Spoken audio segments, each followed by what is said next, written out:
Hi guys, welcome to my backyard Kentucky homestead. My name is Kim. Welcome to my channel. Just getting started. Thank you so much for joining me. I'd like to talk a few minutes about what I'm doing, how I started, and my experience over the past year or so with gardening.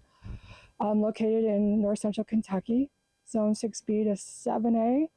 Not going to trust the 7A yet because we did have a -5 last year, right before Christmas, or 2022, right before Christmas. So I'm going to be real careful with that. Stay a little bit closer to zone 6 plants. But I had a lot of fun this past year. I started getting into gardening, or at least interest in it, in summer, fall of 2022. And then in October and November of 2022, I actually started putting in raised beds. I started with 4 of them, 17-inch veggies raised beds. I'll show you here in a minute. They did really, really well. I had them partially filled in January of 2023.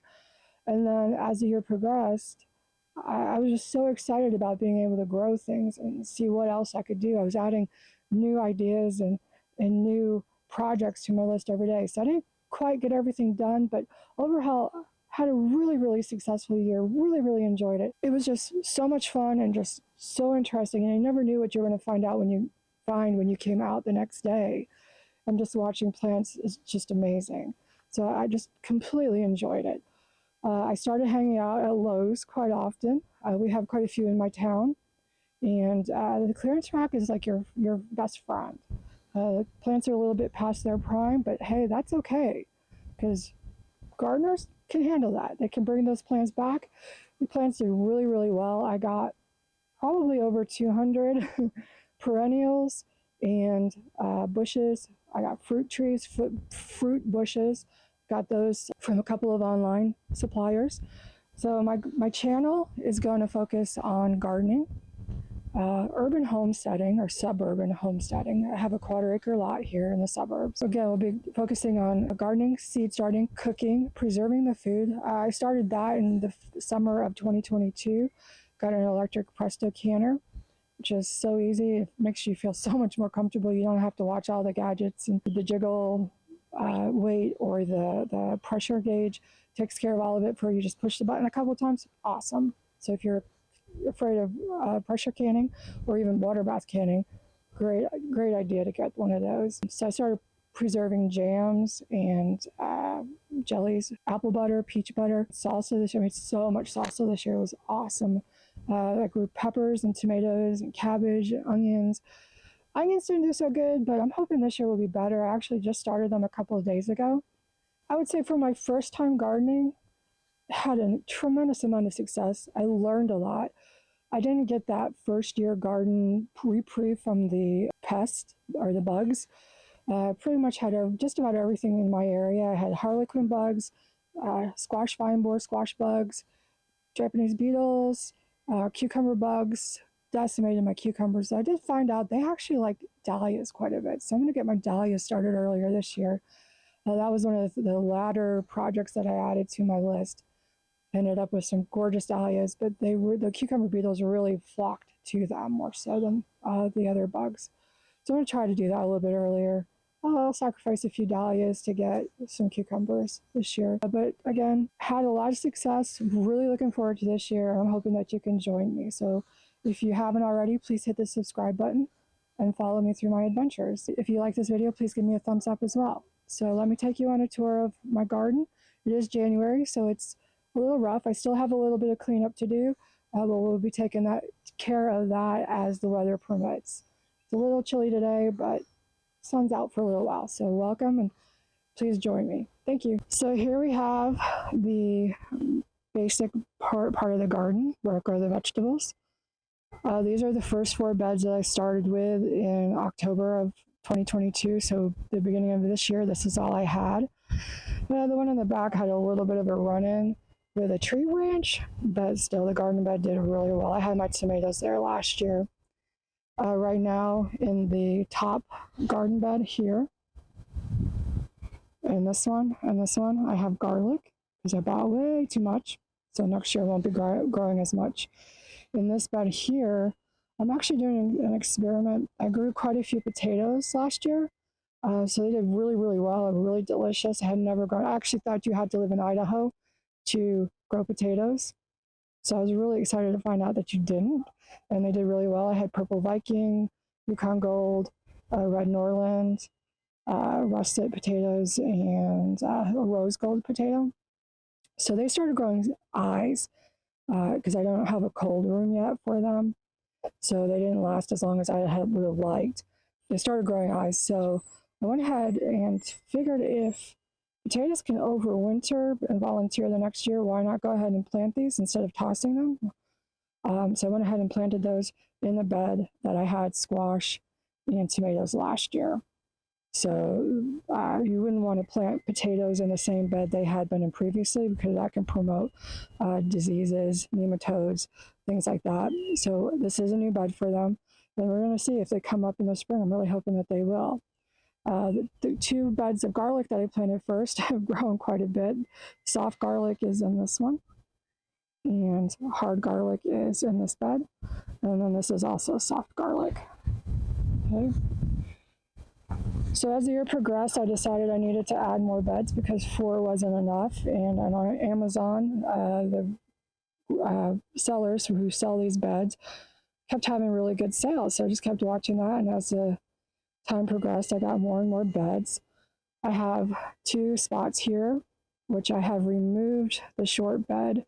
I'm going to put it over here for my small orchard, which we'll look at that here in a second.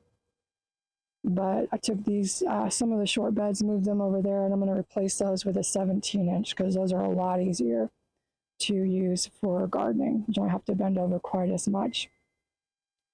In the center, I had a variety of sunflowers, tomatoes, also peas. Sugar snap peas this fall did really well. They didn't do very well for me in the spring, but they did really well this fall, and they were delicious. So I still have to clean that up. And then I got a little bit of cleanup over here. So I'll walk over this way. Need to fill the bird feeder. Got a few garden decor items. A little wind chime over there. A little dragonfly. Again, this is a bed I'm going to clean up. I'm going to put a 17-inch bed on top of it, and then around it, and then I'll use this here as filler in the center, compost it, and put a raised bed soil on top of that, as well as some compost and manure that I mix into that. So we'll get that and that bed over there updated as soon as we can. I'm going to update these as well as time progresses. Right now, I actually still have some golden Detroit beets. I have carrots growing as well. They're still really doing well. Pick those every few days. It's delicious. Some volunteer calendula. And we have some more, these are turnips on this one. And then back in the spring, I had planted Freckles romaine lettuce, which some of it ended up going to seed. It's self-seeded, and I'm still, this is January 4th, and I'm still out here picking lettuce. It's very slow growing, but it's still there. We've had temperatures down to 20, so it's been doing pretty well. Okay. And then these beds over here, I have radishes ready to be picked. I have more carrots. I have some kale. I have some purple orish. Looks like I only had 1 plant that actually came up, so I'm trying to let that grow. And the spinach didn't germinate very well either, but it's still there hanging on. So we'll see how that goes. We have some carrots in here as well.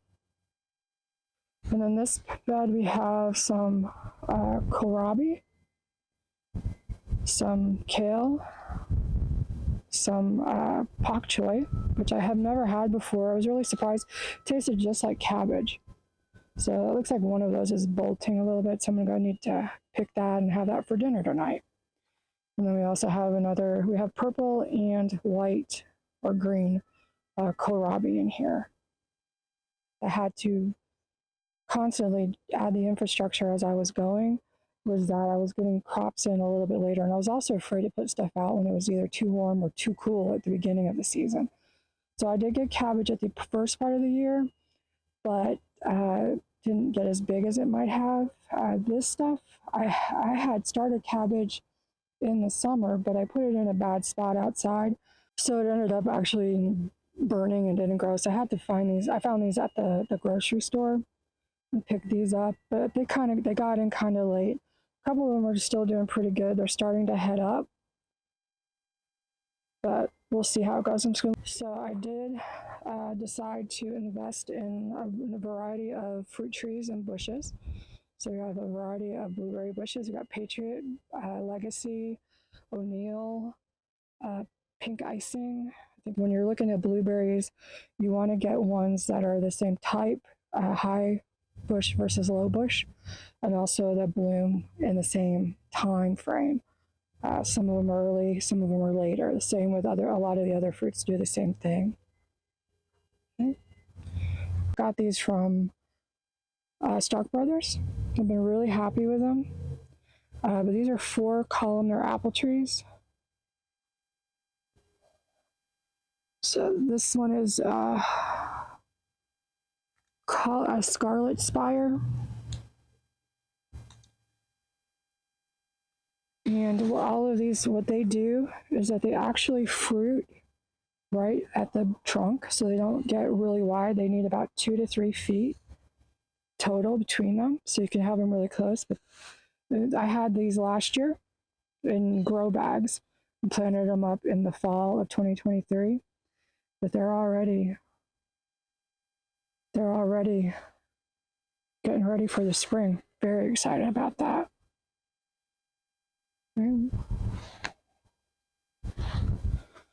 In here we've got some blackberries. These are fairly young plants, so I'm hoping that they'll do really well come spring.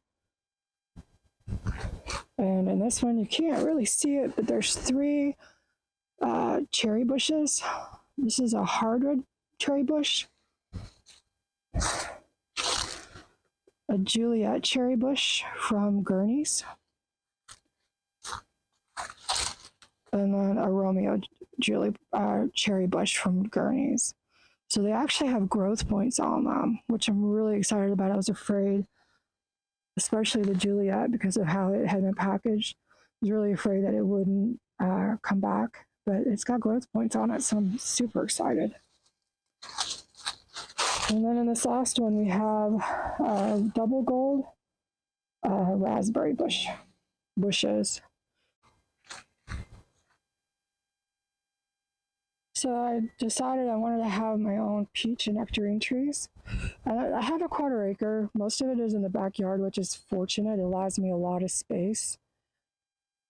But I wanted to have some fruit or some other fruit trees as well. So the first one I got was this Garden Delight miniature nectarine tree from Stark Brothers. So it grew in a 10-gallon grow bag all of last year, and it's doing really, really well. It has a lot of growth points on it, so I'm really looking forward, hoping to get fruit this coming year. I also have 3 peach trees. 2 of them I got early in the spring, so they were going in grow bags all summer here on my property. I have 4 dwarf apple trees in a line here.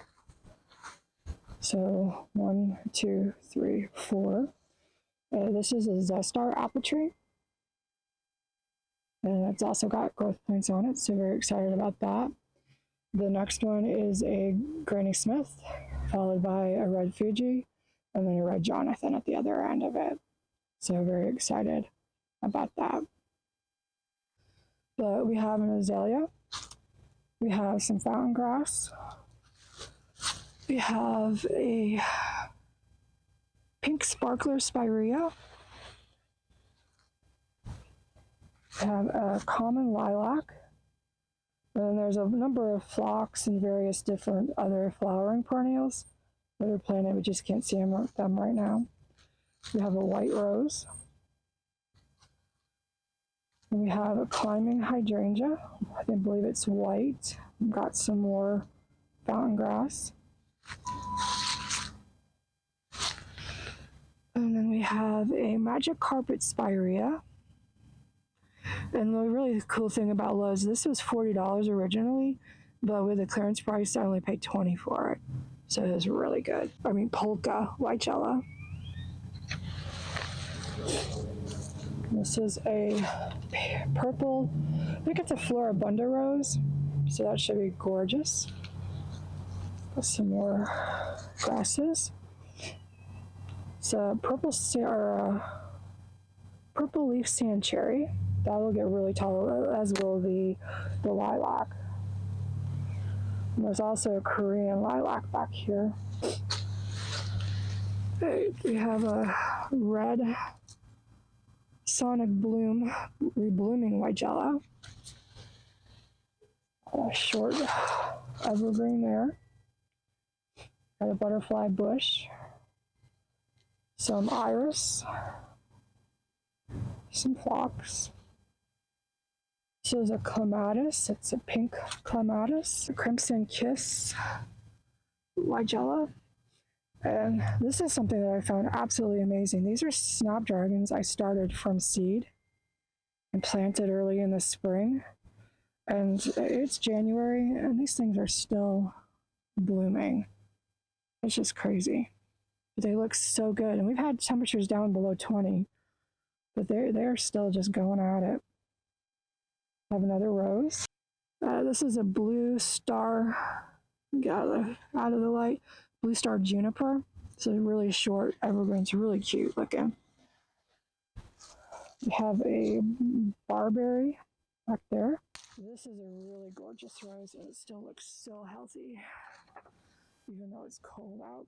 It's a Rio Somber rose. Absolutely gorgeous color on this one.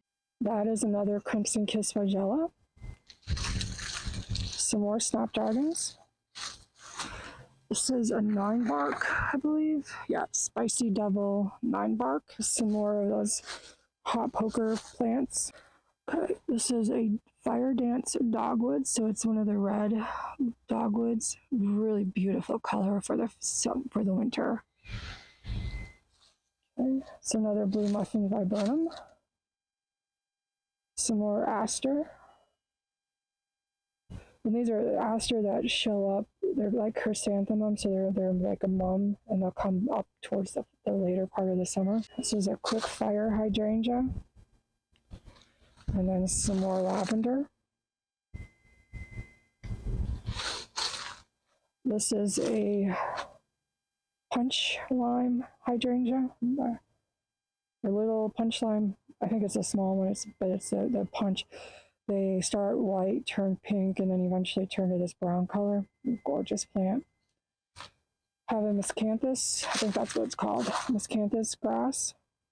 Have a number of hostas around here.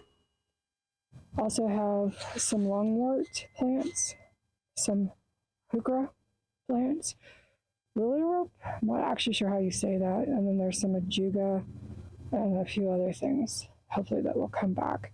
And at these two planters, I have miniature or dwarf clematis plants.